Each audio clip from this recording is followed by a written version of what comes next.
Saludos amigos, saludos. Gracias por estar con nosotros en su programa A Rajatabla, Peña de la Democracia en la República Dominicana.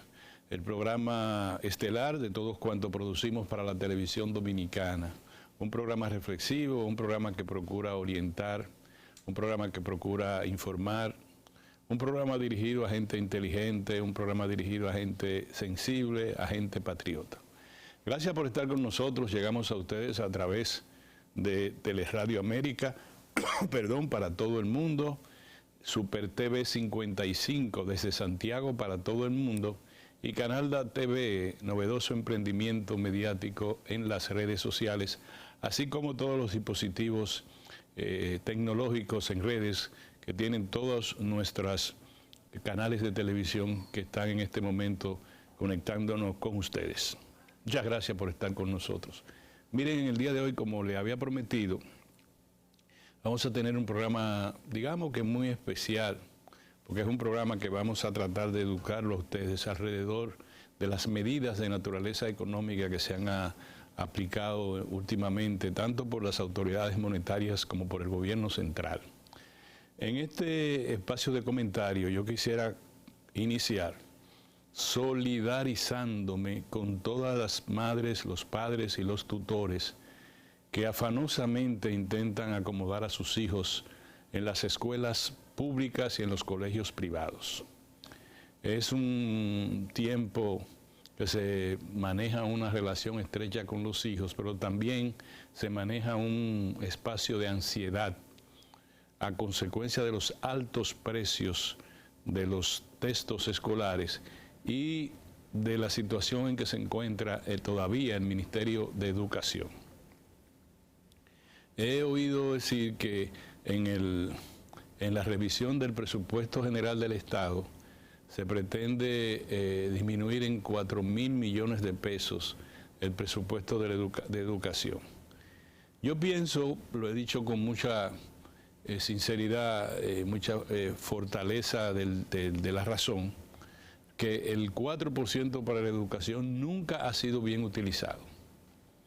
A veces mejor unos que otros, pero nunca ha tenido el efecto en la educación dominicana que se quiere. La educación dominicana no ha avanzado tanto como para decir que el 4% ha ayudado. Quizás no ayudaba a que se caiga definitivamente por el precipicio, pero no ha dado aún el gran salto hacia adelante, ni en materia curricular, ni en materia de calidad docente, ni tampoco ha impedido la deserción escolar o la discriminación de la escuela pública frente a los colegios privados, lo que crea una brecha social, económica, cultural, política, que se expresa en crisis en el futuro, cuando esos niños de la educación básica terminen siendo los hombres y las mujeres que van a dirigir este país, en todos los órdenes. Pues bien, a esas personas le digo que el 4% de la educación, quitarle 4.000 millones a la educación no parece prudente. Primero, no se sabe, va a ir hacia los subsidios probablemente, hacia evitar que el déficit fiscal sea mayor a consecuencia de subsidios y transferencias sociales necesarias e imprescindibles en este momento de crisis económica a nivel mundial que tiene una afectación en el índice general de precios en la República Dominicana. Pero sin embargo, se habla de que miles de estudiantes quedarían sin aulas y que el nuevo ministro de Educación ha señalado, ha acordado con la Asociación Dominicana de Profesores alquilar aulas para alojar a esos estudiantes. Un área de la educación privada ha ofrecido sus aulas y yo pienso que todavía hay tiempo para que el Ministerio de Educación canalice eso a las aulas del sector privado que han quedado disponibles como consecuencia de la deserción escolar y del hecho de que una cantidad impresionante de estudiantes ha ido a las escuelas públicas desde los colegios privados. no solo porque la escuela pública ha asumido una calidad educativa, sino por la crisis. El que tiene 3 muchachos en un colegio, pues no puede, 4 muchachos, y lo manda a las escuelas públicas. Entonces, los colegios privados tienen aulas disponibles. Hay que hacer acuerdos, porque no es alquilar una casa, no es alquilar un inmueble y decir, aquí vamos. Es establecer un lugar donde esté apto para dar docencia y donde puedan ir maestros de las escuelas públicas a cumplir con su deber. Todavía yo no estoy convencido de que la Asociación Dominicana de Profesores, la ADP, tenga la conciencia de cumplir con su rol en un momento tan difícil. Cuando el presidente de ese gremio magisterial conversa con las autoridades educativas, habla como el jefe de un sindicato y lo que pide es remuneraciones, beneficios laborales legítimos para los maestros. Pero yo no veo proclama, yo no veo exhortación a mejorar la calidad de la docencia a través de la academia. Yo no veo promesa de que no se van a hacer asambleas en horas laborables, de que no se producirán introspectivas y huelgas o paros educativos que solo afectan a los estudiantes de las escuelas públicas. Este comentario tiene el propósito último siempre de alentar a los padres, a las madres, a los tutores, a que continúen haciendo todo el esfuerzo para que sus hijos se eduquen. El futuro de la República Dominicana está en la educación, pero no solo en la educación privada de clase media y de clase media alta, sino en la educación privada de esos colegios que no tienen los suficientes recursos como para garantizar una calidad educativa conforme a los estándares del mundo de hoy, sino también la escuela pública. Ojalá que toda la sociedad dominicana ponga sus ojos hacia la recuperación de la educación dominicana. Sin educación no tenemos nada, absolutamente nada. La educación es la base de todo cuanto nosotros aspiramos en el presente, en el futuro inmediato y en el futuro inmediato. Ahora yo quiero señalarle a ustedes lo siguiente. Ustedes han visto esas imágenes de un grupo de jóvenes, dicen que extranjeros, y han llegado a señalar que podrían ser de nacionalidad venezolana, que penetraron en un apartamento, el 6º piso de un apartamento, de una torre del sector Los Cacicazgos, habitado fundamentalmente por personas de clase media alta. Entraron como Pedro por su casa, golpearon de manera contundente a un ex senador de la República y esposo de una actual senadora de la República, y digamos que lo dejaron de malas condiciones. Por gracia de Dios no lo asesinaron. ¿Ustedes no creen que la delincuencia está tomando un viso preocupante? Bueno, dirán ustedes, preocupante porque los afectados ahora es una familia de la clase media alta. No, es por el modus operandi de las bandas que están ahora en el país. Si el señor director nos coloca el vídeo, yo podría decirle a ustedes cómo es ese modo operandi y por qué tenemos que sentir preocupación. Naturalmente también deploramos la delincuencia en los barrios populares, los asaltos, despojos de celulares, despojos de cartera, y matan a las personas para despojarlo de eso. Es el caso también de un hijo de un legislador de la República, de un diputado de la República, que fue asesinado en un lugar donde lo que estaba era en un lugar de comida rápida. Llegaron no a atracarlo a él específicamente, pero a él le tocó que lo asesinaran. Todo el que estaba ahí le estaban despojando de sus celulares, de su cartera, y a él lo asesinaron. Es decir, yo creo que la República Dominicana, y creo que también se lo he dicho a ustedes en otras ocasiones, Los jueces tienen que pronunciarse, mandar un mensaje a la sociedad dominicana de que no van a permitir que los delincuentes estén en las calles, delincuentes probados con prolífero historial delictuoso y criminal. Le he dicho que en otras partes del mundo, especialmente en las primeras economías del mundo, quienes mandan las señales más fuertes a la sociedad sobre las penalidades, sobre las consecuencias del crimen y del delito, son los jueces. ¿Cómo lo hacen? Aplicando las penas mayores en todos los delitos que se suponen del universo de la delincuencia y la criminalidad.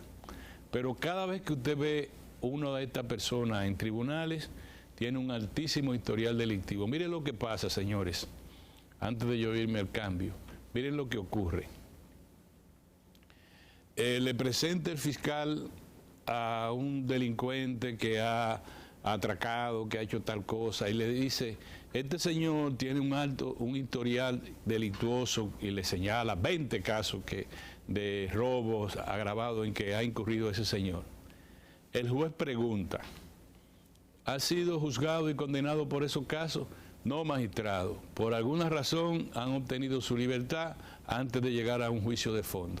Pues ninguna de las anteriores acusaciones se toman como válida y solamente el tribunal conocerá del caso que se le presenta ahora.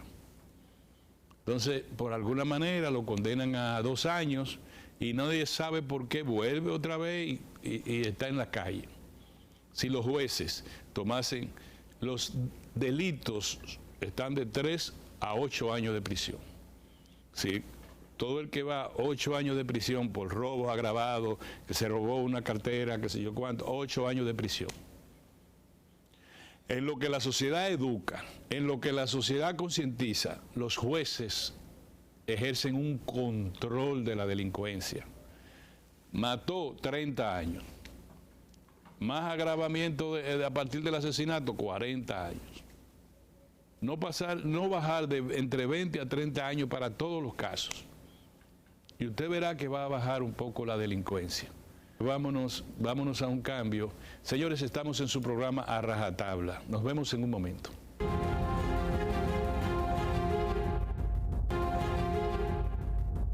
Muy bien, mis amigos, como le habíamos adelantado, incluso en programas anteriores, hoy vamos a hacer un programa un poco, digamos, especializado en economía, pero en una economía magisterial.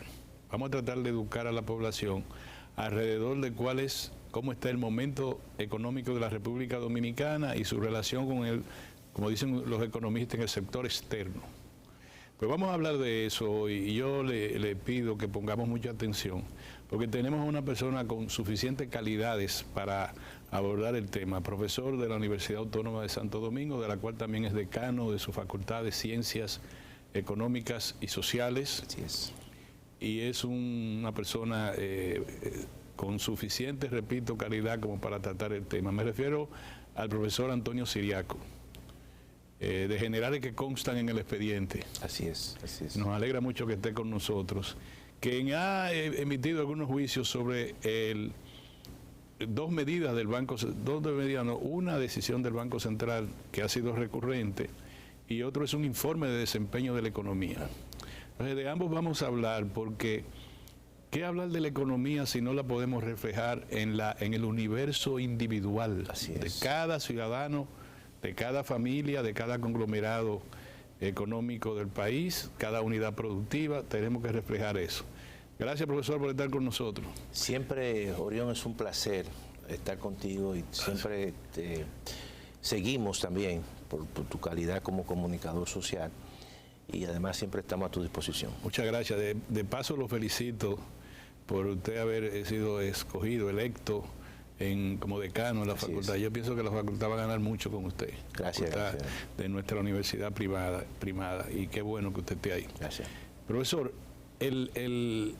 primero con el informe de desempeño de la economía.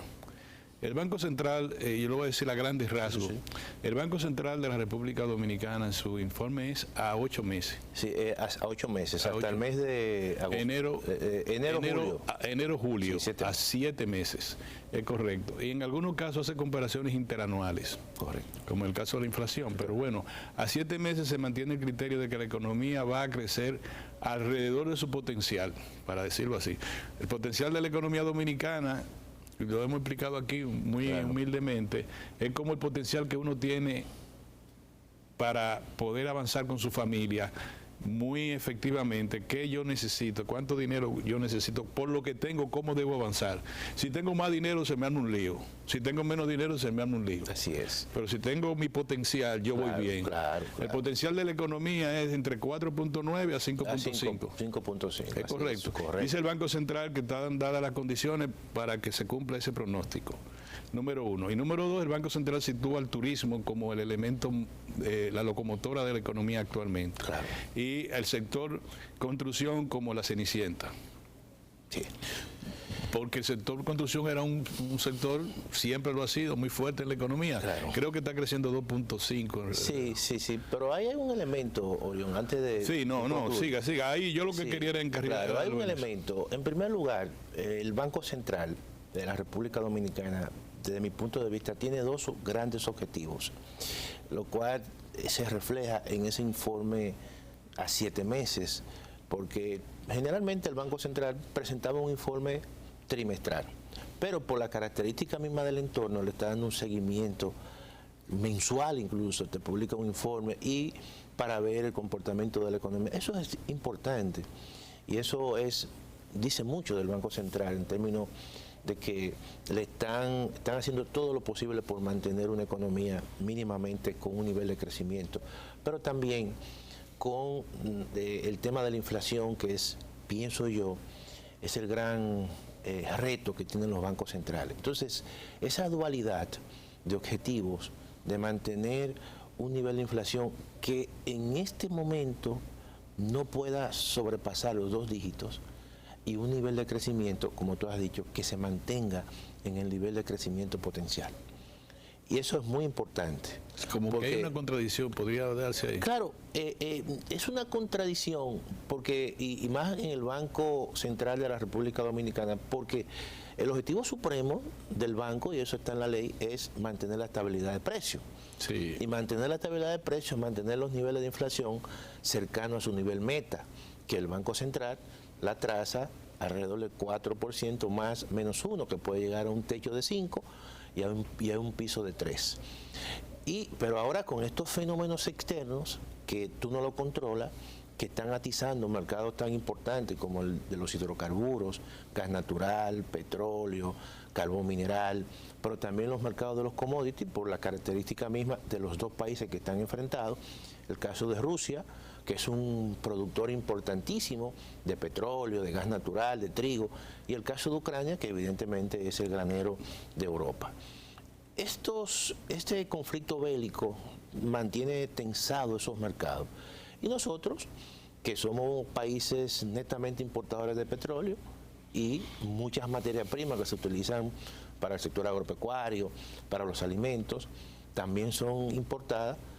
Y cuando tenemos una matriz energética donde el 75% es gas natural, petróleo y carbón mineral, esos choques nos afectan. Entonces, hay una inflación importada, pero también hay un componente que puede ser de carácter monetario, por el mismo hecho que el Banco Central, durante la pandemia, provocó y estimuló la economía inyectando 215 mil millones de pesos, que eso claramente fue necesario en un momento donde la demanda se cayó, las empresas se cerraron. En tiempos normales, ¿cuál es el circulante promedio? 20, 25 mil millones. Claro, así. Y fíjate, para que tú veas la magnitud. Sí. ¿Tú entiendes? Entonces, esa situación que todavía, déjame decirte lo siguiente, a pesar de la política monetaria restrictiva y los aumentos sucesivos que ha tenido el Banco Central en su tasa de política monetaria, que inducen a un incremento en las tasas de interés en el mercado financiero. Estamos conversando sobre el tema de la situación actualmente monetaria del país. Claro. Yo te decía, Orión, y comentaba, que el tema, por ejemplo, de la política monetaria y de la tasa de interés, toda esta presión que tiene el Banco Central, precisamente por las actuaciones del Banco Central o la Reserva Federal de los Estados Unidos, que es su Banco Central, y que cada vez que hay algún anuncio algún asomo por parte de su presidente, en este caso Jerome Powell, que lo hizo un comentario en la última reunión de los bancos centrales más importantes en el pueblecito de Jackson Hole, que se reúnen todos los banqueros centrales. Allí dijo que el objetivo supremo de la Reserva Federal era atacar la inflación. Y eso envió una señal al resto de los mercados que posiblemente en la reunión del Comité de Política Monetaria de la Reserva Federal van a incrementar su tasa de política monetaria. ¿Qué hizo el Banco Central de la República Dominicana? Se adelantó a eso. Que ha mantenido una proactividad. Claro, se adelantó, descontó ese anuncio y entonces incrementó su tasa de política monetaria. Fíjate en cuánto la incrementó, en 25 puntos básicos. Es decir, la magnitud del incremento no fue como la anterior. Que fueron 75. Fueron 75. Y anterior al 75, bueno, 100%. De manera que eso te indica que también la moderación de ese incremento tiene mucho que ver, obviamente, con el cuidado que tiene el Banco Central y que debe tener el Banco Central para no matar el crecimiento.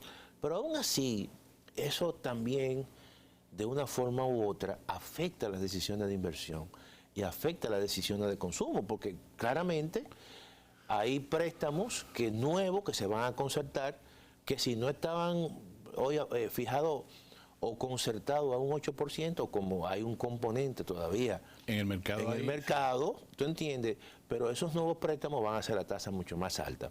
Y eso, en cierta manera, lo que el banco, pienso yo, está tratando de hacer como que la economía, ese avión aterrice sin ningún tipo de elementos forzosos. Han dicho que para el 2023 el Banco Central cree que puede cumplir con la meta de inflación. Sí. Las proyecciones que yo he escuchado, incluso al mismo gobernador, ha indicado que para el 2023 posiblemente se acerquen ya a la meta de inflación. Es un buen horizonte, pero debemos de esperar, porque tú sabes, Orión, que el entorno internacional es bastante volátil.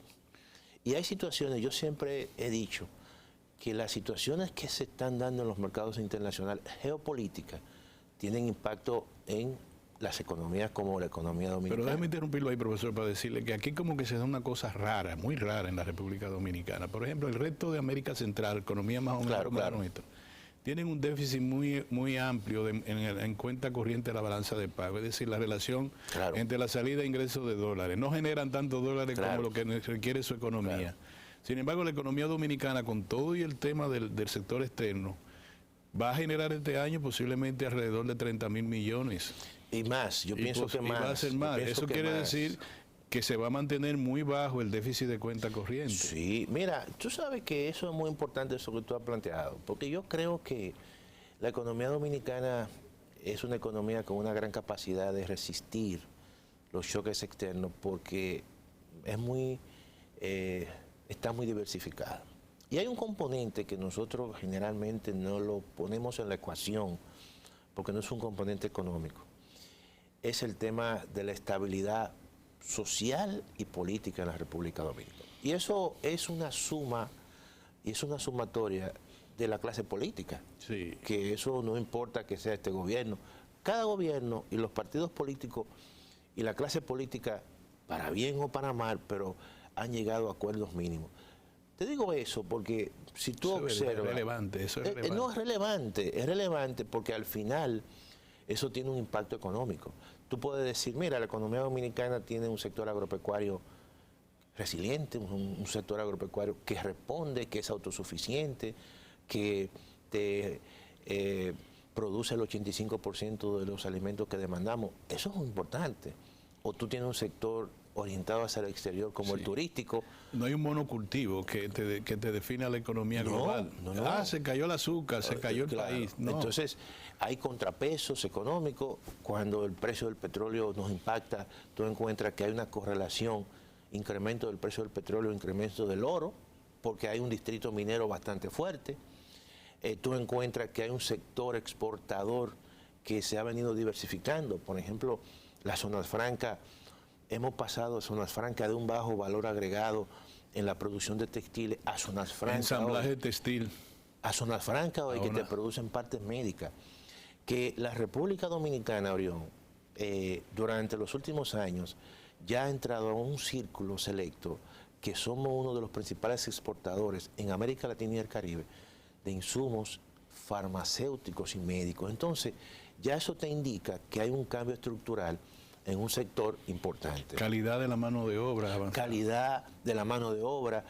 Un sector, por ejemplo, del turismo que por la característica del país recibimos turistas de manera espontánea y se ha venido fortaleciendo por toda la infraestructura, carreteras, mejoramiento en el servicio de los hoteles, pero también un elemento que quizá caracteriza mucho al dominicano por su idiosincrasia, que es la cantidad de remesas que recibimos nosotros de ultramar.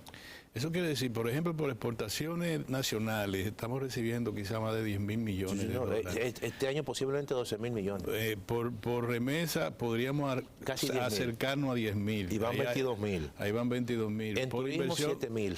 7.000. Ahí van 29.000. Inversión extranjera directa parece que vamos a superar los 3.000 millones. Entonces hay 33.000.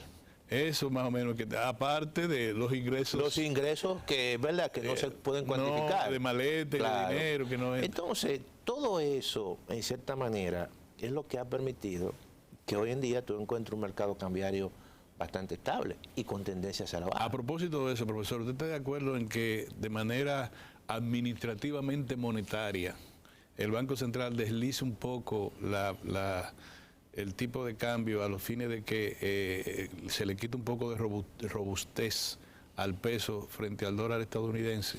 Tú sabes que en este contexto que estamos viviendo, porque yo creo que el hecho de que el Banco Central incluso tiene un colchón de más de 12.000 millones de dólares como reserva, y eso rompe las expectativas de cualquier tipo de especulación que la gente pueda hacer con el dólar. Eso es una buena política. Ahora, yo creo que mantener el tipo de cambio entre un 53, 54, incluso hasta un 55, en esta coyuntura le quita presión, vamos a decir, al tema inflacionario. Claro, tú no puedes permitir que el tipo de cambio se siga apreciando, porque obviamente es como que hay que mantener un mercado sobre la base de un equilibrio entre sectores internos y sectores externos. Tome en cuenta, profesor, que en el presupuesto general del Estado está estimado un 60%. Es un 60%, y claramente eso... Es un 53%. Y eso implica que aquellas empresas fijan sus precios a ese nivel. Por lo tanto, hay un nivel de una ganancia extraordinaria, porque están fijando un tipo de cambio. Por ejemplo, eso es para el mercado interno. Sí. Y para aquellos, por ejemplo, que son para el mercado externo, si encuentran en el mercado que le cambien al 60, bueno, ya eso le mejora su rentabilidad. Pero aún así, siempre en estos momentos hay una presión, como una tendencia hacia la apreciación. Hay presiones en los sectores externos. Muy bien. Y eso le da un margen al Banco Central para poder deslizar un poquito más y evitar cualquier situación con el sector externo. Vamos a ir a un cambio y vamos a tratar de que no se nos diga a nosotros que los economistas hablan en ucraniano. Creo que lo estamos haciendo en un lenguaje suficientemente comprensible, pero aún así vamos a aterrizar más, llevando la economía ahora a la realidad dominicana, especialmente el impacto de la economía a nivel internacional, porque es una contradicción muy grande y yo lo voy a explicar junto con usted, vamos a explicarlo. ¿Y por qué la Virgen de la Altagracia será que nos está cuidando, además de las políticas oportunas del Banco Central en materia monetaria? Vamos a hacer un cambio, vamos a retornar casi de inmediato. Estamos en su programa A Rajatabla.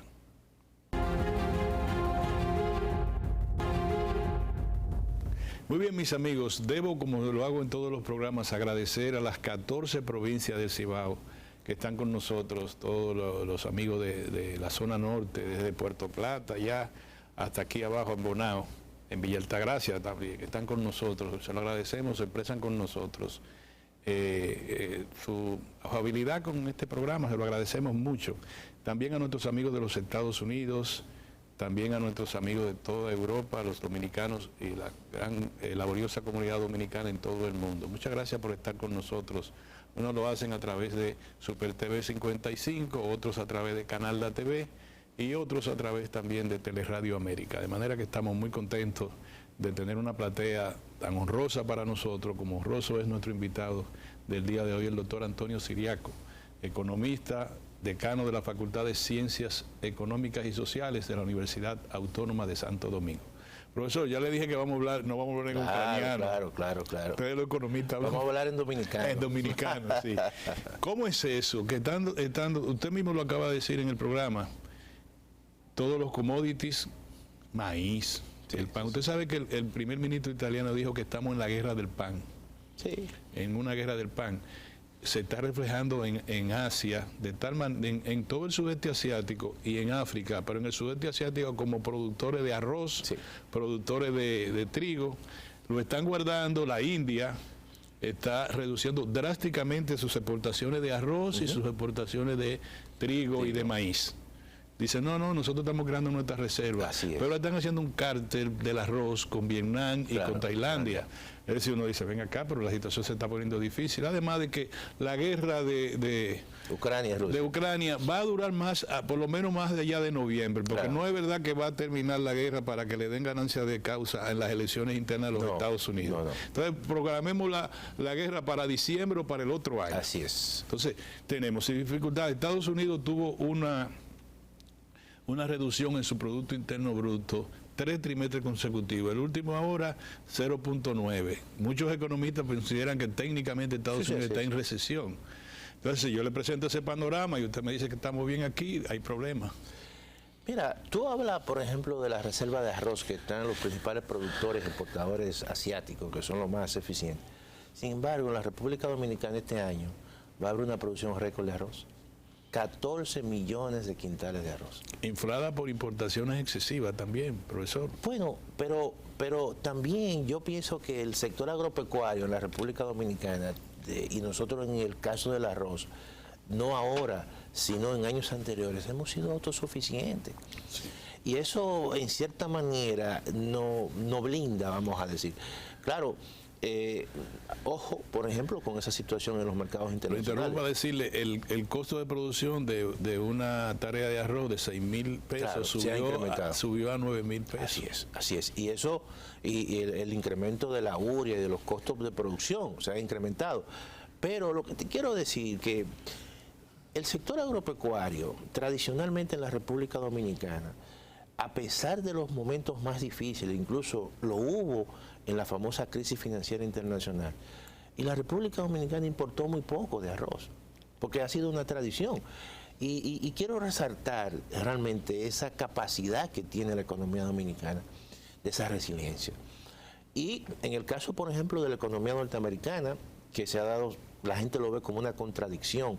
Es cierto que técnicamente hablando, los economistas, aunque no hay un consenso generalizado, pero técnicamente hablando, cuando una economía tiene 2 trimestres o 3 trimestres consecutivos decreciendo, obviamente que hay una recesión. Ahora, ¿qué está ocurriendo en Estados Unidos? Que a pesar de eso, los niveles de empleo 3.5%. Pleno empleo. Es porque en las economías, Orión, y para que la gente entienda, y eso pasa en las empresas, cuando hay un proceso de crecimiento o años de crecimiento, los niveles también de inventario se crecen. Y cuando tú vislumbras que hay una recesión en el futuro, tú guardas. Y cuando viene la recesión, tú sacas inventario. Entonces, lo que ha ocurrido en Estados Unidos es que a pesar de que no hay producción nueva, pero los niveles de inventario eran tan grandes que comenzaron entonces a vender inventario y eso mantuvo el nivel de empleo. Incluso creó empleo.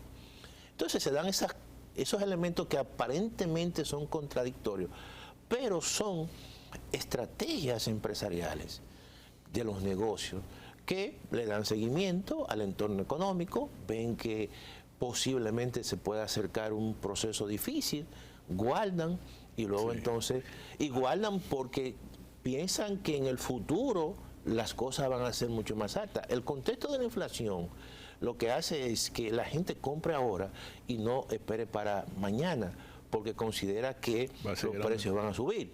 Y como tiene esas expectativas, dice, déjame comprar ahora y déjame guardar ahora. Profesor, le pongo este ejemplo. En Estados Unidos, la clase media y la clase media alta se está refugiando en Walmart, la cadena, la Walmart que está especializada en venta retail, ¿verdad? Retail, y esa cadena que produce 560 mil millones, genera 560 mil millones de dólares, es la que la clase media, los supermercados boutique y eso. No. Porque la inflación en los Estados Unidos se está reflejando mucho en los alimentos y en los servicios. Entonces, es una inflación, digamos, cruenta, porque no es la inflación del vehículo nada más, es la inflación del arroz, de la habichuela, de la carne. Dicen que la carne blanca, la carne de pollo, se está consumiendo, se ha disparado en los Estados Unidos porque es la más barata. Pero a propósito de eso que tú mencionas, y que mencionaba el caso del arroz, la inflación de alimentos en la República Dominicana tiene alrededor de casi 4 puntos por encima de la inflación promedio. Y la inflación subyacente, la inflación cuando le quitamos el petróleo. Y la inflación subyacente que ha venido cediendo, pero está todavía por encima del 7, 7.6, 7.5. Y claramente esa es la inflación que el Banco Central ha venido tratando de contener y ha logrado, en cierta manera, revertir la tendencia, porque recuerda que teníamos una inflación de 2 dígitos de 9.67. En el último informe del banco se habla de 9.4. Por lo tanto, hay un cambio de tendencia y eso es muy importante porque mira qué ocurre. De 29 cuando se cayó la economía, estamos en 9 punto algo, hemos avanzado. Hemos avanzado porque los procesos de caída de la inflación son relativamente lentos. Y mucho más, ¿verdad? Suben rápido, pero bajan lento. Por muchas razones, porque los precios generalmente son inflexibles hacia la baja, y eso se ha explicado mucho en economía.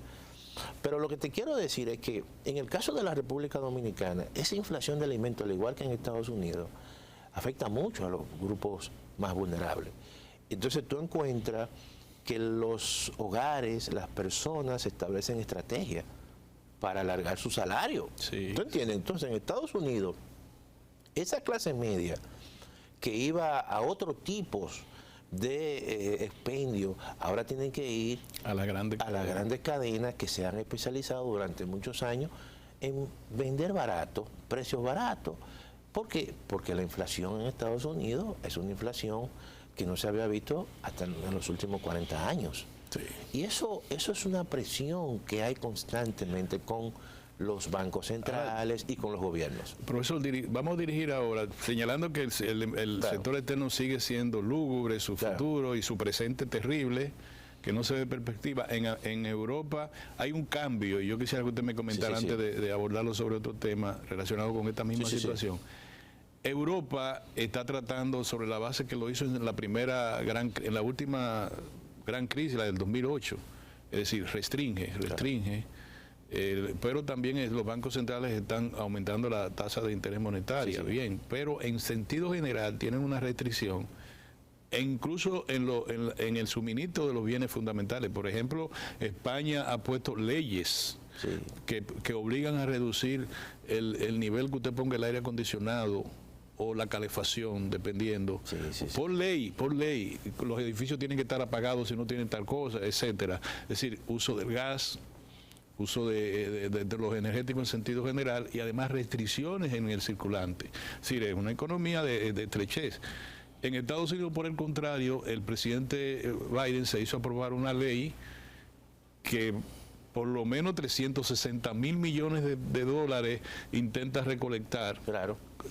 Con un 15% a todas las ganancias de más de 1.000 millones de pesos anuales. Y para aumentar el circulante, es decir, ¿cómo ustedes le llaman? Una contra, cuando el gasto se restringe, desde el gobierno incrementar el gasto. Sí, sí, una expansión, obviamente. A los estudiantes le exoneraron el $10,000 hasta $20,000 en algunos casos. Claro. Y por ahí María se va. Entonces son dos situaciones difíciles. Sí, es una situación, en Estados Unidos verdaderamente todo un paquete de estímulos que ellos están obviamente pagando las consecuencias.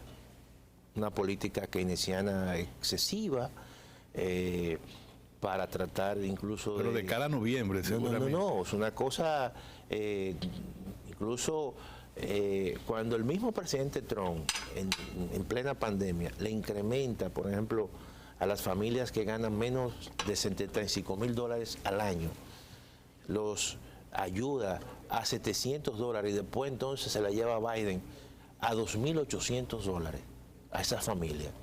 Eso significó unos estímulos extraordinarios. Ahora, ellos tienen que recoger toda esa plata ahora, porque esa plata es demanda, sí. Toda esa plata se ha ido al consumo, y más la inflación que ha venido del exterior, una inflación energética que también ha afectado muchísimo a Europa, y más a Europa que a Estados Unidos. Entonces hay que recoger todo eso, y esa es la inflación que están ahora mismo. Estados Unidos y Europa están viviendo tiempos que hacía 30 y 40 años que no lo habían. Y eso precisamente ha sido por la cantidad de estímulos y el efecto obviamente. No queda nada más, que rápido se va el tiempo con nosotros, bueno, profesor. No, mire, pero en estos 3 minutos, ahora vamos al gobierno central. Ya sabemos que la política monetaria ha sido exitosa, pero sin embargo, ¿usted cree que un quintil, es decir, un agrupamiento de familia por sus ingresos económicos que tenga el más bajo, que son 23,000 pesos mensuales que deben tener mínimo para vivir, y usted le diga que con 1,600 pesos mensuales más, usted le está estimulando, incluso que están alegres, que el gobierno ha hecho? Así se puede enfrentar la economía, por el lado de las transferencias sociales de esa manera. Mira, yo pienso que la política fiscal está muy atada precisamente al tema del entorno internacional. Esa política de subsidio, pienso que hay que reorientarla y focalizarla más. Y te voy a decir por qué. La política monetaria, que es restrictiva, y se entiende, pero la política fiscal debe ser más expansiva, pero expansiva no otorgando subsidios, transferencia directa. Quizás hay que focalizar más, sino también en la inversión pública. La inversión pública ha caído, y de un 13% que se estimó, la inversión pública ha caído a un 8%. Sí. Eso no es una buena noticia. Mira por qué. Porque las políticas del banco te restringen el consumo privado, la inversión privada, por el tema obviamente del incremento de la tasa de interés. Pero la contrapolítica debe ser una política expansiva fiscal, básicamente la inversión pública, porque la inversión pública tiene que sustituir o complementar la caída de la inversión privada, y eso no está ocurriendo. Bueno, hemos hecho un tremendo programa. Yo aspiro a que, aunque sea una vez al mes, usted venga con nosotros. Tú sabes que a la gente le interesa que le hablemos en español sobre estos casos. Además, a nosotros no nos interesa ningún interés particular, sino analizar la economía ni bien ni mal, sino todo lo contrario. Sí, como decimos nosotros, describiendo el hecho. El hecho, objetivamente. Doctor Antonio Siriaco, el economista, director, no es director, es decano de la Facultad de Ciencias Económicas y Sociales de la Universidad Autónoma de Santo Domingo. Para mucho orgullo de nosotros, amigos de este programa. Así es. Lo vamos a ver en una próxima ocasión, doctor. Yo creo que hemos cumplido el propósito. Bueno. A ustedes, mis amigos, muchas gracias por estar con nosotros en A Rajatabla. Estaremos con ustedes, con la gracia de Dios, la próxima semana.